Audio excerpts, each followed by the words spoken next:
Hi friends, welcome to my channel. First time ನನ್ನ channel ನೋಡ್ತಾ ಇದ್ದೀರಿ, ಸಬ್ಸ್ಕ್ರೈಬ್ ಮಾಡ್ಕೊಳ್ಳಿ ಫ್ರೆಂಡ್ಸ್. ಇದು ಬಂದುಬಿಟ್ಟು ಆಲ್ಟರ್ನೇಟ್ ಬ್ಲೌಸ್ ಸ್ಟಿಚ್ ಮಾಡ್ತಾ ಇದ್ದೀನಿ. ಹಾಗೆಯೇ ಫ್ರೆಂಡ್ಸ್, ಇವತ್ತು ನನ್ನ ಟೈಲರಿಂಗಲ್ಲಿ ನಾನು ಅಮೌಂಟ್ನ ಯಾವ ರೀತಿ ಸೇವ್ ಮಾಡ್ತೀನಿ ಅಂತ ಹೇಳ್ತೀನಿ. ಬನ್ನಿ.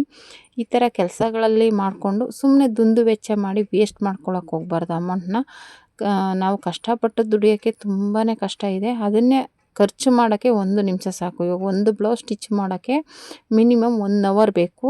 ಇವಾಗ ಅದೇ ಅಮೌಂಟ್ನ ನೀವು 1 ಸೆಕೆಂಡಲ್ಲಿ ಚಿಟಿಕೆ ಹೊಡೆಯೋ ಅಷ್ಟರಲ್ಲಿ ಅದನ್ನ ಖರ್ಚು ಮಾಡಿಬಿಡ್ಬೋದು. ಓಕೆನಾ? ಅಂದರೆ ದುಡಿಯೋದಕ್ಕೆ ಎಷ್ಟು ಕಷ್ಟ ಇರುತ್ತೆ, ಅದನ್ನು ಖರ್ಚು ಮಾಡೋಕ್ಕೆ ಅಷ್ಟೇ ಸುಲಭ ಇರುತ್ತೆ. ಓಕೆನಾ? ಹಾಗೆ ನಾವು ದುಡ್ದಿರೋದನ್ನ ಯಾವ ರೀತಿ ಸೇವ್ ಮಾಡ್ಕೋಬೇಕು. ಇವಾಗ ಒಂದು ಏನಪ್ಪ ಅಂದರೆ, ಸಡನ್ನಾಗಿ ಹುಷಾರು ತಪ್ತೀವಿ, ಇಲ್ಲ ಇದ್ದಕ್ಕಿದ್ದಂಗೆ ಏನೋ ಒಂದು ಪ್ರಾಬ್ಲಮ್ ಬರುತ್ತೆ, ಇಲ್ಲ ಇನ್ನು ಮನೇಲಿ ಏನೋ ಒಂದು ರಿಪೇರಿ ಆಗುತ್ತೆ. ಆವಾಗ ಏನು ಮಾಡೋಕ್ಕಾಗತ್ತೆ ಹೇಳಿ? ಈ ರೀತಿ ಅಮೌಂಟ್ನ ಸೇವ್ ಮಾಡಿದಾಗ ನಾವು ಅಲ್ಲಿಗೆ ಯೂಸ್ ಆಗುತ್ತೆ. ಓಕೆನಾ? ಮಿಡ್ಲ್ ಕ್ಲಾಸ್ ಜನಕ್ಕೋಸ್ಕರ, ನಮ್ಮಂಥ ಮಿಡ್ಲ್ ಕ್ಲಾಸ್ ಅವರು ಈ ಥರ ಹಣನ ಸೇವ್ ಮಾಡ್ಕೋಬೇಕು. ಫೋಲ್ ಮಾಡೋಕ್ಕೆ ಹೋಗ್ಬಾರ್ದು, ಅಂದರೆ ವೇಸ್ಟ್ ಖರ್ಚು ಮಾಡೋಕ್ಕೆ ಹೋಗ್ಬಾರ್ದು. ಓಕೆನಾ? ಸುಮ್ಮನೆ ಅದು ಬೇಕು ಇದು ಬೇಕು ಅಂತ ಏನೇನೋ ತೊಗೊಳ್ಳೋದು ಇಟ್ಕೊಳ್ಳೋದು. ಇವಾಗ ಡ್ರೆಸ್ಗಳೇ ಆಗಲಿ, ತುಂಬ ಡ್ರೆಸ್ ಇರುತ್ತೆ, ಆದರೂ ಹೊಸ ಡಿಸೈನ್ ಬರ್ತಾಯಿದೆ ಅಂತ ಸುಮ್ಮನೆ ತೆಗೆದು ಇಟ್ಕೊಳ್ಳೋದು ವೇಸ್ಟ್ ಅನಿಸುತ್ತೆ. ಅಂದರೆ ಚೆನ್ನಾಗಿ ಅಮೌಂಟ್ ದುಡಿತಾ ಇರೋರಿಗಾದರೆ ಯೂಸ್ ಆಗುತ್ತೆ. ನಮ್ಮಂಥ ಮಿಡ್ಲ್ ಕ್ಲಾಸ್ ಅವ್ರಿಗೆ ಇವಾಗ ಮನೆಗಳಲ್ಲಿ ಒಂದೊಂದು ಸಲ ಮಿಕ್ಸಿ ರಿಪೇರಿಗೆ ಬರುತ್ತೆ, ವಾಷಿಂಗ್ ಮಿಷಿನ್ ರಿಪೇರಿಗೆ ಬರುತ್ತೆ. ಇವಾಗ ನಮ್ಮ ಟೈಲರಿಂಗ್ ಮಿಷಿನೇ ರಿಪೇರಿಗೆ ಬಂದುಬಿಡುತ್ತೆ. ಅವಾಗ ಏನು ಮಾಡೋಕ್ಕಾಗುತ್ತೆ ಹೇಳಿ? ನಾವು ಒಂದಷ್ಟು ಅದಕ್ಕೆ ಅಂತಲೇ ಒಂದಷ್ಟು ಅಮೌಂಟ್ನ ಸೇವ್ ಮಾಡಿ ಇಟ್ಕೊಂಡಿರಬೇಕು. ಹಂಗಂದ್ಬಿಟ್ಟು ಇವಾಗ ಇತ್ತು 2 ಬ್ಲೌಸ್ ಹೊಲಿತೀವಿ ಅಂದರೆ 1 ಬ್ಲೌಸ್ ಅಮೌಂಟ್ನ ಸೈಡ್ಗೆ ಇಟ್ಟಿರಬೇಕು. ಇವಾಗ ಮನೇಲೂ ಅಷ್ಟೇ, ಇವಾಗ ಬೇಡದೇ ಇರೋ ಖರ್ಚುಗಳನ್ನು ಅವಾಯ್ಡ್ ಮಾಡಬೇಕು. ಸುಮ್ಮನೆ ಏನೇನಕ್ಕೋ ಖರ್ಚು ಮಾಡೋದು, ಬೇಡದೇ ಇರೋ ವಸ್ತುಗಳನ್ನೆಲ್ಲ ತೊಗೊಳ್ಳೋದು, ಬಟ್ಟೆ ತೊಗೊಳ್ಳೋದು, ಸುಮ್ಮನೆ ವೇಸ್ಟ್ ಖರ್ಚನ್ನೆಲ್ಲ ಮಾಡೋಕ್ಕೆ ಹೋಗ್ಬಾರ್ದು. ಆಮೇಲೆ ಹೊರಗಡೆ ತಿಂಡಿಗಳ್ನೂ ಅವಾಯ್ಡ್ ಮಾಡಿ. ಇವಾಗ ಸುಮ್ಮನೆ ಆಚೆ ಕಡೆ ತುಂಬಾ ದುಬಾರಿ ಇರುತ್ತೆ. ಈಗ ಒಂದು ಪ್ಲೇಟ್ ಪಾನಿಪುರಿ 40, 50, 60 ರೂಪಾಯಿವರೆಗೂ ಇರುತ್ತೆ. ಓಕೆನಾ? ಸುಮ್ಮನೆ ಅದು ತೊಗೊಳ್ಳೋ ಬದಲು ಮನೇಲೇ ಒಂದು ಹೆಲ್ದಿ ಫುಡ್ನ ರೆಡಿ ಮಾಡ್ಕೊಳ್ಳಿ. ಒಂದು ಸ್ವಲ್ಪ ಟೈಮ್ ತೊಗೋಬೋದು, ಆದರೆ ಆರಾಮಾಗಿ ಮಾಡ್ಕೊಂಡು ತಿಂದರೆ ಆರೋಗ್ಯನೂ ಚೆನ್ನಾಗಿರುತ್ತೆ, ಅಮೌಂಟು ಸೇವ್ ಆಗುತ್ತೆ. ಇವಾಗ ಅದೇ ದುಡ್ಡಲ್ಲಿ ನೀವು ಮನೇಲಿ ತಂದು ಮಾಡಿ, ಇವಾಗ ಆಚೆ ಕಡೆ ಒಂದು 4 ಜನ ಹೋಗ್ತೀವಿ ಅಂದರೆ ಒಂದು 200 ರುಪೀಸ್ ಆಗುತ್ತೆ. ನೀವು ಮನೇಲಿ ಅದನ್ನೇ 100 ರುಪೀಸಲ್ಲಿ ಎಲ್ರಿಗೂ ತಿನ್ಬೋದು. ಓಕೆನಾ? ಆ ಥರ ಮನೆಯಲ್ಲೇ ಮಾಡ್ಕೊಳ್ಳೋದಕ್ಕೆ ನೀವು ವ್ಯವಸ್ಥೆ ಮಾಡ್ಕೋಬೇಕು. ಅದೇ ರೀತಿಯೇ ಅಮೌಂಟನ್ನು ಅಷ್ಟೇ. ಇವಾಗ ನನ್ನ ಪ್ರಕಾರ ಇವಾಗ ದಿನಕ್ಕೆ ಒಂದು 4 ಬ್ಲೌಸ್ ಹೊಲಿತೀವಿ ಅಂದ್ಕೊಳ್ಳಿ. 4 ಬ್ಲೌಸ್ಗೆ ನಾನು ಒಂದು ಬ್ಲೌಸ್ಗೆ 350 ರುಪೀಸ್ ಚಾರ್ಜ್ ಮಾಡ್ತೀನಿ. ಓಕೆನಾ? ಅಲ್ಲಿಗೆ 4 ಬ್ಲೌಸ್ಗೆ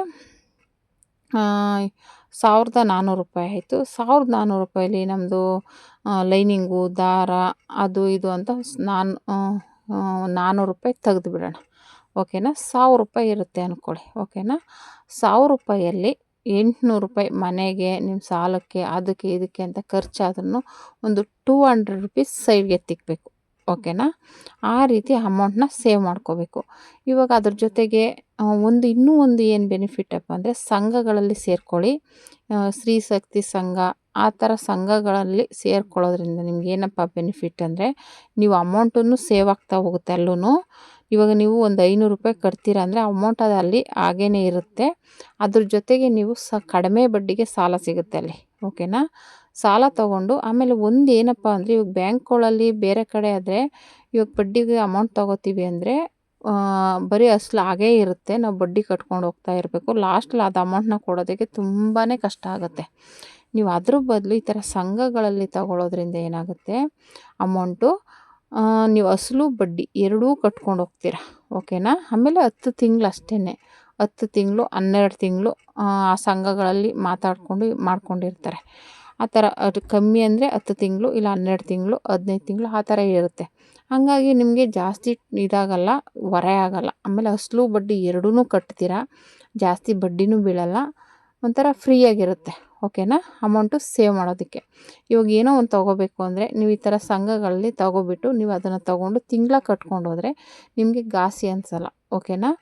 ಆ ರೀತಿ ಮಾಡಿಕೊಂಡು ನೀವು ಅಮೌಂಟ್ನ ಸೇವ್ ಮಾಡ್ಬೋದು. ಓಕೆನಾ?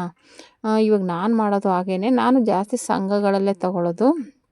ಮತ್ತು ಒಂದಷ್ಟು ಚೀಟಿಗಳು ಹಾಕ್ಕೊಳ್ಳೋದು. ಚೀಟಿಗಳು ಅಂತ ಹೇಳೋದು ಕಷ್ಟನೇ. ಯಾಕೆ ಅಂದರೆ, ನೀವೆಷ್ಟೇ ನಂಬಿಕೆ ಇದ್ದರೂ ಸ್ವಂತ ಮನೆ ಇರೋರೇ ಎತ್ಕೊಂಡು ಹೋಗ್ಬಿಡ್ತಾರೆ ಅಮೌಂಟ್ನ. ಹಂಗಾಗಿ ಅದ್ರ ಬಗ್ಗೆ ನಾನು ಹೇಳಲ್ಲ. ಯಾಕೆಂದರೆ ನಿಮ್ಮ ಕಡೆ ಹೇಗಿದೆ ಅದು ನಿಮಗೆ ನಂಬಿಕೆ ಇದ್ದರೆ ಹಾಕ್ಬೋದು, ಇಲ್ಲ ಅಂದರೆ ಬೇಡ. ಏಕೆಂದರೆ ಕಷ್ಟಪಟ್ಟು ಸೇರಿಸಿ ಕಟ್ಟಿರ್ತೀವಿ. ನೀವು ದುಡ್ಡು ಅನ್ನೋದು ನೀವು ಎಷ್ಟೇ ನಂಬಿಕೆಯಿಂದ ಕೊಟ್ರೂ ಸ್ವಂತ ಮನೆ ಅಂತ ಹೇಳ್ದವ್ರೇ ಖಾಲಿ ಮಾಡ್ಕೊಂಡು ಹೋಗ್ಬಿಡ್ತಾರೆ.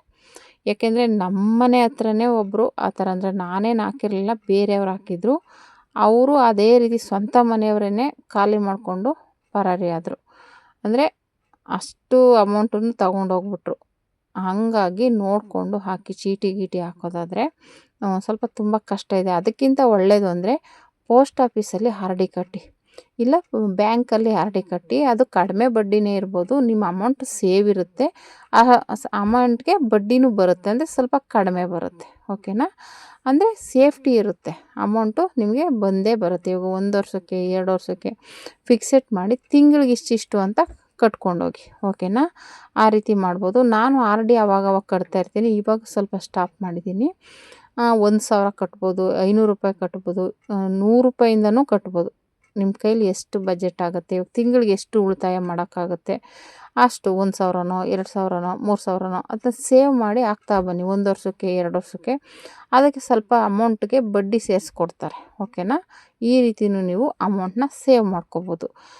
ನಮ್ಮ ಹತ್ರ ಕೈಯಲ್ಲಿ ಎಷ್ಟೇ ದುಡ್ಡಿದ್ರೂ ಬೇಕಾದ್ರೆ ನಾನು ಅಬ್ಸರ್ವ್ ಮಾಡಿದ್ದೀನಿ. ಇವಾಗ ಏನಾಗುತ್ತೆ ಅಂದರೆ, ನಾನು ಎಲ್ಲ ಸಾಲನೂ ಒಂದೇ ಸಲ ಕ್ಲಿಯರ್ ಮಾಡ್ಕೊಂಬಿಡೋಣ, ಆಮೇಲೆ ಏನಾದರೂ ಆರ್ ಡಿ ಕಟ್ಟೋದು ಆ ಥರ ಮಾಡೋಣ ಅಂದ್ಕೊಂಡ್ರೆ ಅದು ಆಗಲ್ಲ. ಏಕೆಂದರೆ ಕೈಯಲ್ಲಿರೋ ಅಮೌಂಟು ಖರ್ಚಾಗ್ತಾನೇ ಇರುತ್ತೆ.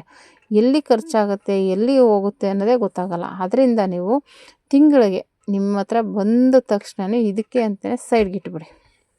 ಇವಾಗ 1,000 ರೂಪಾಯಿನ ಇವಾಗ ಆರ್ ಡಿ ಕಟ್ತಿದ್ದೀರಾ ಅಂದರೆ 1,000 ರೂಪಾಯಿನ ತೆಗೆದು ಆರ್ ಡಿಗೆ ಹಾಕ್ಬಿಡಿ. ಆಮೇಲೆ ಒಂದು ಭಯ ಇರುತ್ತೆ, ಆರ್ ಡಿ ಕಟ್ಟಬೇಕಪ್ಪ, ಫಸ್ಟ್ ಆರ್ ಡಿ ಕಟ್ಬಿಡೋಣ, ಇನ್ನು ಮಿಕ್ಕಿದ್ದು ಆಮೇಲೆ ನೋಡ್ಕೊಳ್ಳೋಣ ಅನ್ನೋದೊಂದು ಭಯ ಇರುತ್ತೆ. ಓಕೆನಾ?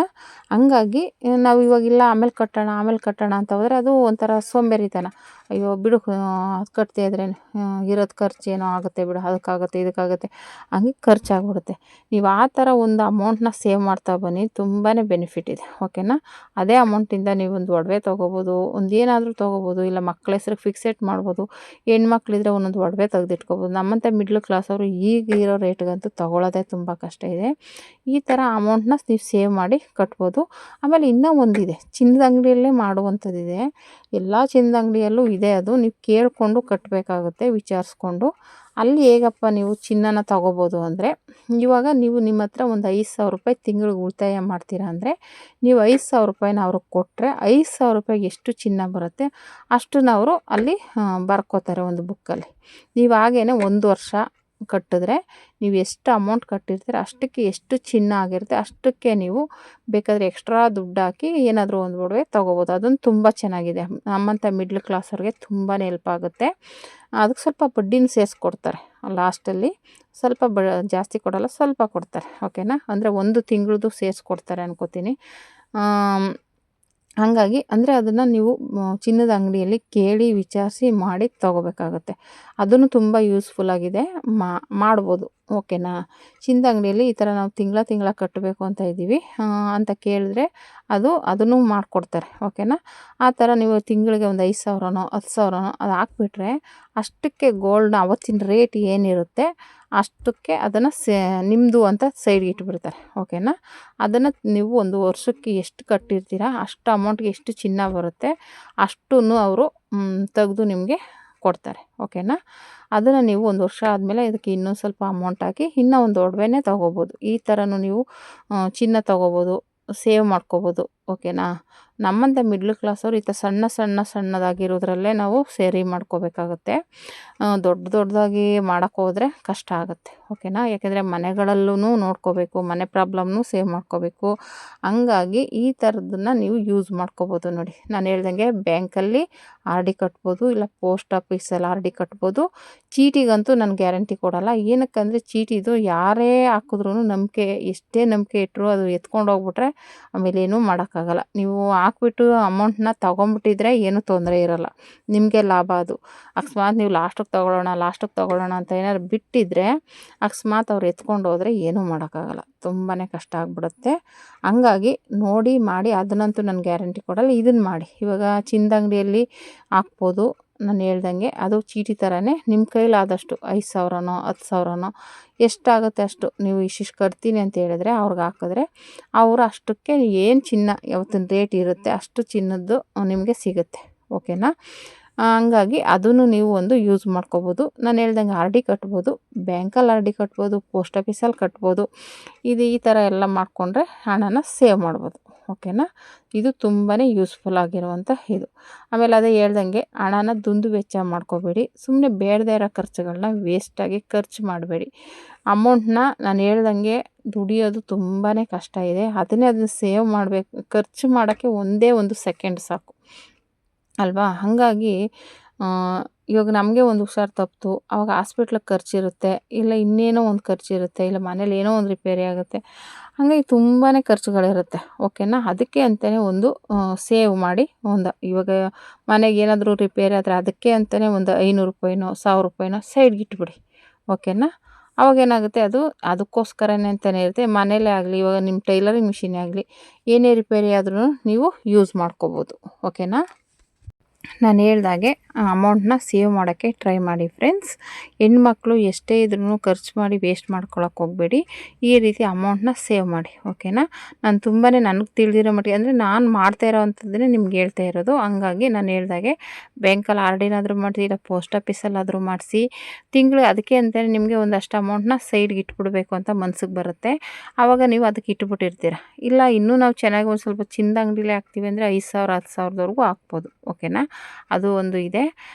ಇಲ್ಲ ಅಂದರೆ ನೀವು ಅಮೌಂಟ್ ಇವಾಗ ಏನಾದರೂ ತೊಗೋಬೇಕು ಅಂದರೆ ಒಂದು ಸಂಘಗಳಲ್ಲಿ ತೊಗೊಳ್ಳಿ. ಅವಾಗ ನಾನು ಹೇಳ್ದಂಗೆ ಅದು ಕಟ್ಟಬೇಕು ಅನ್ನೋ ಭಯನೂ ಇರುತ್ತೆ. ಆಮೇಲೆ ಕಡಿಮೆ ಬಡ್ಡಿ ಇರುತ್ತೆ. ಆಮೇಲೆ ಕಟ್ಕೊಂಡು ಹೋಗ್ಬೋದು, ತೊಂದರೆ ಏನಿಲ್ಲ. ಹಂಗಂದ್ಬಿಟ್ಟು ಸಾಲ ಮಾಡ್ಕೊಂಡು ಇದು ಮಾಡ್ಕೋಬೇಡಿ ಅಂತ ಹೇಳಲ್ಲ. ನಿಮಗೆ ಅನಿವಾರ್ಯ ಇದ್ದರೆ ತೊಗೊಂಡು ಕಟ್ಕೊಂಡು ಹೋಗ್ಬೋದು. ಇವಾಗ ಬೇರೆ ಕಡೆ ನೀವು ಇಂಟ್ರೆಸ್ಟಿಗೆ ತೊಗೊಳ್ಳೋ ಬದಲು ಅದೇನಾಗುತ್ತೆ, ಸಂಘಗಳಲ್ಲಿ ಅಸಲು ಬಡ್ಡಿ ಎರಡೂ ಕಟ್ಕೊಂಡು ಹೋಗೋದ್ರಿಂದ ನಮಗೆ ಕಟ್ತಾ ಇದ್ದೀವಿ ಅಂತಲೇ ಅನಿಸಲ್ಲ. ಎರಡೂ ಕ್ಲಿಯರ್ ಆಗಿಬಿಡುತ್ತೆ. ಅಸಲು ಕ್ಲಿಯರ್ ಆಗುತ್ತೆ, ಬಡ್ಡಿನೂ ಕ್ಲಿಯರ್ ಆಗುತ್ತೆ. ಹಂಗಿದ್ದಾಗ ನೀವು ಈ ರೀತಿ ಯೂಸ್ ಮಾಡ್ಕೋಬೋದು ಅಂತ ಹೇಳ್ತಾ ಇದ್ದೀನಿ. ಓಕೆನಾ. ಈ ರೀತಿ ನಾನು ಚೀಟಿಗಳು ಹಾಕ್ತೀನಿ, ಆದರೆ ನಮಗೆ ಸ್ವಲ್ಪ ನಂಬಿಕೆ ಇರೋದ್ರಿಂದ ಎಲ್ಲಾದರೂ ಒಂದು ಕಡೆ ಚೀಟಿ ಹಾಕ್ತೀವಿ, ಇಲ್ಲ ಆರ್ ಡಿ ಕಟ್ತೀವಿ. ಆ ಥರ ನೀವು ನಿಮಗೆ ನಂಬಿಕೆ ಇದ್ದರೆ ಚೀಟಿದಂತೂ ನಾನು ಹೇಳ್ದಾಗೆ ಗ್ಯಾರಂಟಿ ಕೊಡೋಲ್ಲ. ಇವು ಆರ್ ಡಿದು ಇವನ್ನೆಲ್ಲನೂ ಬೇಕಾದರೆ ನೀವು ಮಾಡ್ಬೋದು. ಓಕೆನಾ. ಈ ರೀತಿ ಮಾಡಿ ಹಣನ ಸೇವ್ ಮಾಡಿ, ವೇಸ್ಟ್ ಮಾಡ್ಕೋಬೇಡಿ. ನೀವು ಇವಾಗ ಹೆಣ್ಮಕ್ಳಿದ್ರೆ ಒಂದು ಒಡವೆ ತೊಗೊಳಕ್ಕಾಗುತ್ತೆ, ಇಲ್ಲ ಒಂದಷ್ಟು ಸೇವ್ ಮಾಡಿದ್ರೆ ಏನಕ್ಕಾದರೂ ಉಪಯೋಗ ಆಗುತ್ತೆ, ಕಷ್ಟ ಬಂದಾಗ ಹೆಲ್ಪ್ ಆಗುತ್ತೆ. ಈ ಥರ ವೇಸ್ಟ್ ಮಾಡ್ಕೊಳ್ದೇ ಯೂಸ್ ಮಾಡ್ಕೊಳ್ಳಿ ಅಂತ ಹೇಳ್ತೀನಿ. ಇವಾಗ ನಾನು ಹಾಗೇ ಇವಾಗ ಇಷ್ಟು ಅಮೌಂಟು ಅಂದರೆ ನಾನು ಫಸ್ಟೇ ಅದಕ್ಕೆ ಆರ್ ಡಿಗಾಗಲಿ ಚೀಟಿಗಾಗಲಿ ಇಲ್ಲ ಸಂಘಕ್ಕಾಗಲಿ ತೆಗೆದಿಟ್ಬಿಡ್ತೀನಿ. ಆಮೇಲೆ ಉಳಿದುದ್ರಲ್ಲಿ ನಾನು ಖರ್ಚು ಮಾಡುವಂಥದ್ದು. ಇಲ್ಲ ಒಂದೊಂದು ಸಲ ಖರ್ಚನ್ನ ಎಲ್ಲಿ ಕಡಿಮೆ ಆಗುತ್ತೋ ಅಲ್ಲಿ ಕಡಿಮೆ ಮಾಡೋಕ್ಕೆ ಟ್ರೈ ಮಾಡ್ತೀನಿ ನಾನು. ಓಕೆನಾ. ನೀವು ಅದೇ ಥರ ಎಷ್ಟು ಕಡಿಮೆ ಮಾಡೋಕ್ಕಾಗುತ್ತೋ ಅಷ್ಟು ಕಡಿಮೆ ಖರ್ಚು ಮಾಡಿ, ಉಳಿತಾಯ ಮಾಡಿ ಅಂತ ನಾನು ಹೇಳ್ತೀನಿ. ನನಗೆ ತಿಳಿದಿರೋ ಮಟ್ಟಿಗೆ ನಾನು ಹೇಗೆ ಮಾಡ್ತಾಯಿದ್ದೀನಿ ಅನ್ನೋದನ್ನು ನಿಮಗೆ ಹೇಳಿದ್ದೀನಿ. ಈ ವಿಡಿಯೋ ಇಷ್ಟ ಆದರೆ ಲೈಕ್ ಮಾಡಿ, ಶೇರ್ ಮಾಡಿ, ಕಮೆಂಟ್ ಮಾಡಿ. Thank you for watching friends.